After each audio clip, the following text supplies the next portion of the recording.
નમસ્કાર, આપ જોઈ રહ્યા છો પંચાયત સમાચાર 24। હવે જોઈએ અગત્યના સમાચાર। દાહોદ જિલ્લા પંચાયત પ્રમુખના હસ્તે સ્વચ્છતા અભિયાન અંતર્ગત 16 ટ્રેક્ટરોને લીલી ઝંડી આપી પ્રસ્થાન કરાવાયું। 16 ગામોને કચરા નિકાલ માટે ટ્રેક્ટરની સુવિધા કરાઈ અર્પણ। દાહોદ જિલ્લા પંચાયત કચેરીના પ્રાંગણમાં સ્વચ્છતા અભિયાનને વધુ વેગવંતુ બનાવવાના ઉમદા હેતુસર એક વિશેષ કાર્યક્રમનું આયોજન કરવામાં આવ્યું હતું। આ પ્રસંગે જિલ્લા પંચાયત પ્રમુખ દ્વારા ગ્રામીણ વિસ્તારોમાં સ્વચ્છતા જળવાઈ રહે અને કચરાના નિકાલની પ્રક્રિયા સરળ બને તે માટે 16 જેટલા નવા ટ્રેક્ટરોને લીલી ઝંડી આપી પ્રસ્થાન કરવામાં આવ્યું હતું।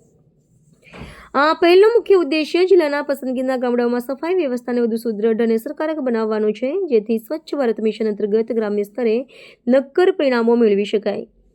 આ ટ્રેક્ટરોની ફાળવણી માટેના આર્થિક આયોજનમાં 15મા નાણાં પંચ અને જિલ્લા પંચાયત સદસ્યોની 10% ટાઇટ ગ્રાન્ટનો ઉપયોગ કરવામાં આવ્યો છે।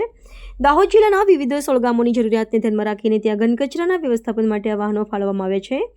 ગ્રામ્ય પંચાયત સ્તરે હવે ઘરે ઘરેથી કચરો એકત્રિત કરવાની અને તેને ડમ્પિંગ સાઇટ સુધી પહોંચાડવાની કામગીરી આ ટ્રેક્ટરોને કારણે વધુ ઝડપી અને સુલભ બનશે, જે રીતે ગ્રામજનોના સ્વાસ્થ્ય સુધારણામાં મદદરૂપ થશે। જિલ્લા પંચાયતના સત્તાધીશોના જણાવ્યા અનુસાર ગ્રામીણ નાગરિકોને ગંદકી મુક્ત વાતાવરણ પૂરું પાડવા માટે વહીવટીતંત્ર સતત પ્રયત્નશીલ છે।